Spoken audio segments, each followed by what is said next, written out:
morning, I'm Libby Sloan, and I'm going to be making a French recipe this morning for a crusty, cheesy puff, which is called a Gougères in France. This comes from the Burgundy region of France, and it's often served with a good red wine to accompany it before the meal. I'm going to start with three things: a cup of water, a half a teaspoon of salt, and just a wee bit of butter, just a wee bit. What we're doing is we're melting the butter and we're dissolving the salt. And we're bringing this just to a boil. You want to bring it just to a boil. And then we're going to dump in the flour. Now, in terms of quantities, I always use a scale to measure my quantities. I never use a cup because volume is so misleading, and a scale will never mislead you. So if you have the possibility to buy a scale, I highly recommend it. You don't have to use grams, you can use ounces. There's 27 grams to an ounce. But I highly recommend it. Cups are I just find it impossible to use because it depends on how you put something in the cup, how much volume you have. All right, we're going to bring this to a boil. And this is something I said at the end of the recipe. It's a wonderful dish because it's crusty, and it's what we call moelleux in the center. It's very soft and tender in the center and airy. And it's so airy you don't realize what you're eating. It's cheesy, it's airy and crusty on the outside. You almost think there are no calories in it because it's so airy inside. So don't let anybody see how much butter you put in it.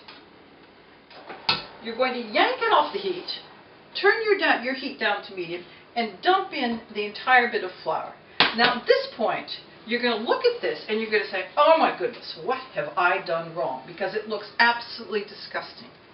But just persevere and keep mixing, and it'll turn into a smooth, unctuous batter. And as soon as it turns into a smooth and unctuous batter, we're going to put it back on the heat to dry out the batter. And we're going to add the eggs one at a time. And I always do this because there's nothing more annoying than getting eggshells in your batter and having to find them and dig them out again.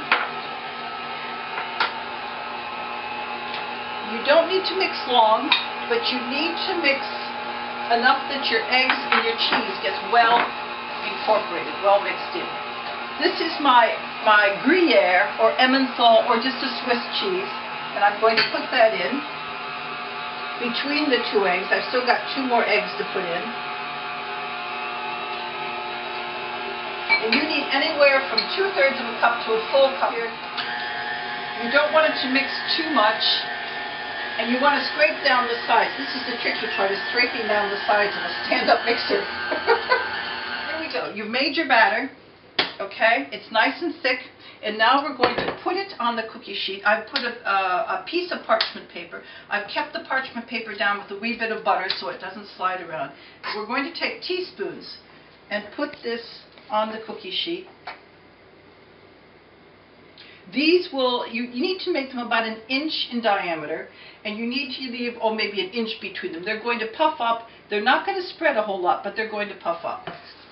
This is very important to add the cheese because it not only is a taste thing, but it's aesthetic. It's pretty with the cheese sprinkled on top. This is the grated Gruyere or the grated Swiss cheese that we're going to put on top. And if it goes over the side, that's not a problem. And you'll see why it's not a problem. It'll actually kind of stick to the puff on the sides. And then we're going to put the Parmesan. Now, one word about Parmesan. In this country, there are a lot of different Parmesans. Your best Parmesan is coming from Italy, and it's the Reggiano. So try to find the Parmesan Reggiano. It's more expensive than the others, but you're going to find the taste is so much stronger, so much better, that it's well worth the price. We're going to stick this in the oven. Now, cooking time, you're going to see varies according to your oven. I have a convection oven. I cook with a convection oven, and what I put in the recipe is what I do. This is what you want to look for, is a golden puffed pastry. If you don't cook it long enough, this is what happens. So be very careful. When your timer goes off and it looks golden like that, give it another minute just to be sure so it doesn't deflate. This doesn't happen in the oven. It happens once you take it out. And don't think if you put it back in the oven, it's going to inflate again. It doesn't. It stays like this. Et voila! There you go. There are the Gougères.